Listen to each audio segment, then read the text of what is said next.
Hi friends, வணக்கம். நான் இன்றைக்கு பருப்பு வரதான் செய்ய போகிறேன். நோம்பலாக பருப்பில் குழம்பு செய்வினோம், பருப்பில் பால்கரை செய்வினோம். இன்றைக்கி நான் பருப்பில் வர செய்ய போகிறேன். பருப்பை நான் கொஞ்சமாக இப்போ ஒரு கப் எடுத்து வச்சிருக்கிறேன். அதோட சின்ன வெங்காயமும் உள்ளியும் பச்சை மிளகாயும் கருவேப்பிலையும் வெட்டி வச்சிருக்கிறேன். இப்போ நான் பருப்பை அவிய விட்டுட்டு பார்ப்போம். ஓகே, இப்போ பருப்பை அவிய விட போகிறேன். அவிய விட்டுட்டீங்கன்னா இந்த பாருங்க, ஒருக்கா கொதிச்சு அப்படி வர்ற இதுலயே நாங்கள் இந்த இதே மாதிரியான பதத்துல நாங்கள் இதை நிப்பாட்டினோம்டா. சரி, இப்போ நான் இதை வடிச்சு எடுக்க போறேன். கூட அவிய விட்டோம்னா செய்யலாது. இப்போ சட்டி சூடாயிட்டு நான் ஒரு மேசக்கரண்டி எண்ணெய் சேர்க்கிறேன். கடுகு உளுந்து நான் சேர்க்கிறேன்.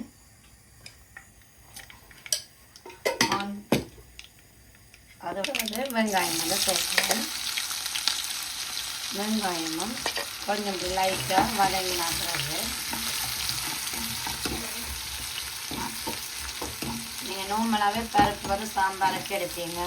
அதே மாதிரி பால் கறிக்கு நார்மலாக பருப்பு பாய்ப்போம்.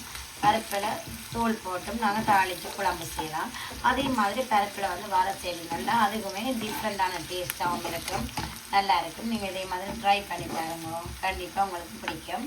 இப்போ நான் உள்ளி சிலதை கட் பண்ணி வச்சுக்கேன், அதையும் இதில் சேர்க்கிறேன்.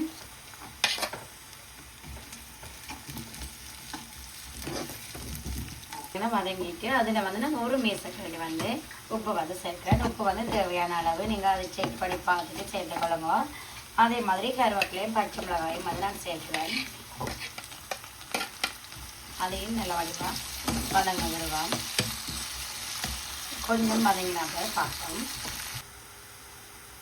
இப்போ பார்த்தீங்கன்னா வதங்கிட்டு நான் இப்போ செத்தல் மிளகாய் 2-3 செத்தல் மிளகாய் நான் சின்ன கட் பண்ணி சேர்க்கிறேன். அதோடு சேர்த்து நீங்கள் கொஞ்சம் ஒரு அரை டீஸ்பூன் நச்சீரகம் சேர்த்திங்கன்னா அது ஃப்ளேவர் நல்லா இருக்கும். அப்போ அதையும் நான் கொஞ்சம் சேர்க்கிறேன். கொஞ்சமாக நான் மஞ்சள் பவுடர் சேர்க்கிறேன். அதோட தேங்காய் பூ கொஞ்சம் சேர்க்கிறேன். இப்போ அதை இல்லாத நல்ல வடிவாக அப்படி மிக்ஸ் பண்ணி விடலாம். ஏன் நான் இப்போ இந்த பருப்பு எல்லாத்தையும் நான் இதில் அப்படியே ஆட் பண்ணுறதில்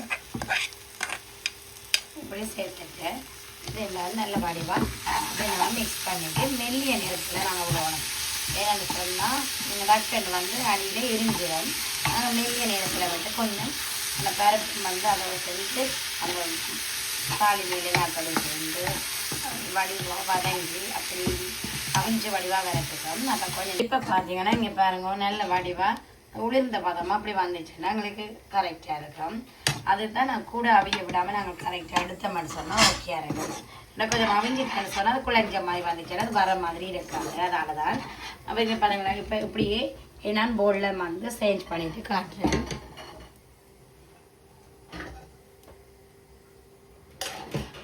பார்த்தீங்கன்னா ஃபைனலாக அந்த பவுலில் இந்த எடுத்துட்டேன். பாருங்கள், இப்படி நல்ல மாதிரி உளிர்ந்த மாதிரி இருந்துச்சுன்னு சொன்னால் கரெக்டாக இருக்கும். ஆனால் உண்மையாகவே இதை நீங்கள் ட்ரை பண்ணி பாருங்க. நான் வீடியோக்காக வேண்டி சொல்லல, உண்மையாக ட்ரை பண்ணி பாருங்க. சைவமான டைமில் நாங்கள் சமைக்கல இதே மாதிரி நீங்களும் செய்து பாருங்க, நல்லா டேஸ்ட்டாக இருக்கும். அதே மாதிரி நிறைய பேர் இந்த வீடியோ பார்க்குறீங்க.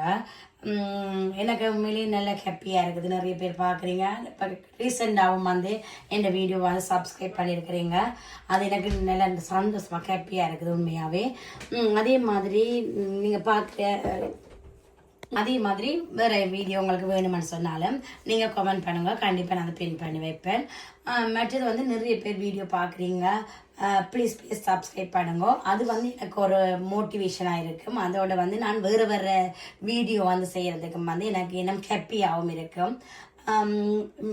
திருப்பியும் நான் சொல்கிறேன், இந்த வீடியோ பார்த்துட்டு எல்லாருக்குமே தேங்க்யூ ஸோ மச். அடுத்த வீடியோவில் சந்திக்கிறேன். தேங்க்யூ, பாய்.